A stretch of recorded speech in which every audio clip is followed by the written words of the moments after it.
Hello friends, this is Dr. Shilpa Gavande here.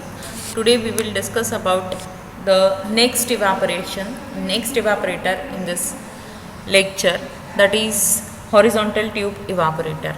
Now it comes under the category of natural circulation unit. Now here there are two types of the evaporators, basically tubular evaporators. Long tube evaporator is there, and what we can say the horizontal or vertical tube evaporator is there, and horizontal tube evaporator is there. Now these horizontal tube evaporators, they have two advantage, that the steams may be inside and steams may be outside the evaporator. Now you can go through this diagram. Now see, let us discuss the principle of this evaporator. That we have seen that it is a natural circulation unit. So it is the principle of this evaporator, that there is a convection of the currents, and due to that the steam gets heated. Due to that the steam it gets heated, and due to convection the material starts heating. That is the horizontal tube evaporator. Now we will go through the construction of this evaporator. Now here you can see this is the horizontal tube evaporator, in which it consists of a metallic what we can say body, cylinder, or a metallic body, which may be of iron, it may be of aluminum or any metal, this metallic body. Now it consists of the long tubes which are arranged in a horizontal manner. You can see here, these are the long tubes which are arranged horizontally, and the last buttons, they are fixed in a such a way that the last buttons, it looks like a hairpin like structure.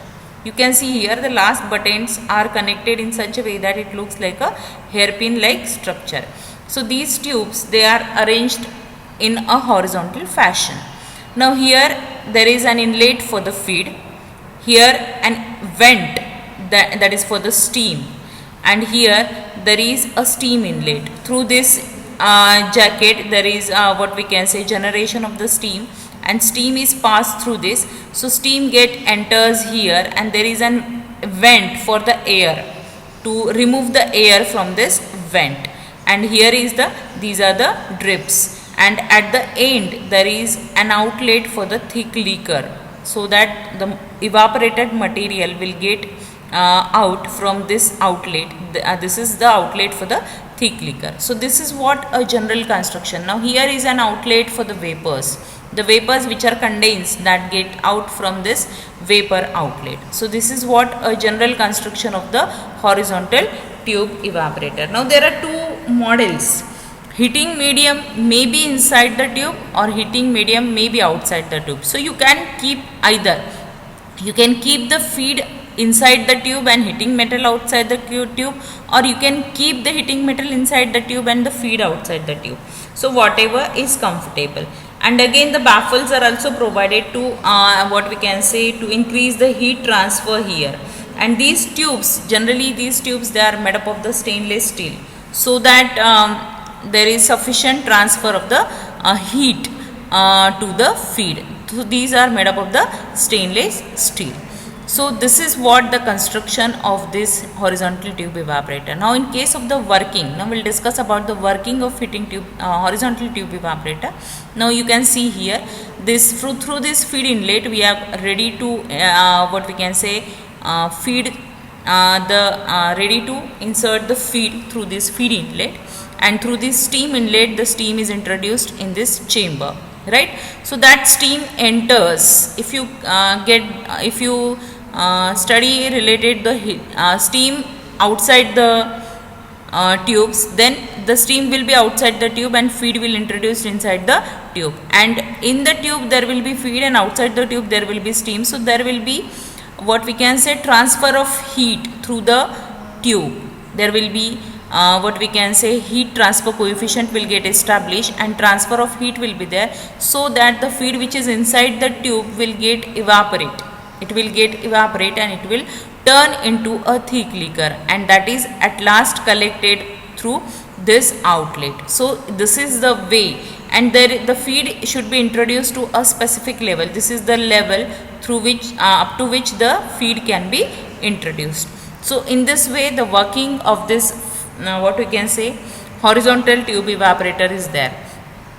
Now in this case you can see here the through the what we can say steam condensate, the steam trap will get move out. Now the major use is for making the distilled water of this evaporator. Again, these horizontal tube evaporators are used in various pharmaceutical industries, pulp and paper industries. And what are the advantages of this horizontal tube? That relatively it is having low cost, then they are having low pressure or headroom, we can say that, or the low pressure they are having. And horizontal tube evaporators, what is the disadvantage of horizontal tube evaporator? That it is not suitable for the salting or scaling liquid, those who have tendency to get scale on the tubes. So what will happen, there will be formation of the layer on the tubes, and then that the heating coefficient or the rate of evaporation will get decreased. So for such kind of the substances it is not suitable. And again they have a smaller capacity compared to the other evaporators. These are the disadvantages of the horizontal tube evaporator. And generally for the preparation of the cascara concentrated extract like cascara extracts, these evaporators are used. So this is about the horizontal tube evaporator. So you can see here that it is very cheap, easy to install, it requires less space for the installation. It is suitable for liquids that do not get crystallized. They can be used for the batch or the continuous operation. These are the various advantages of these, and disadvantages: not suitable for the viscous liquid, also not suitable for the substances which have a tendency to get deposit.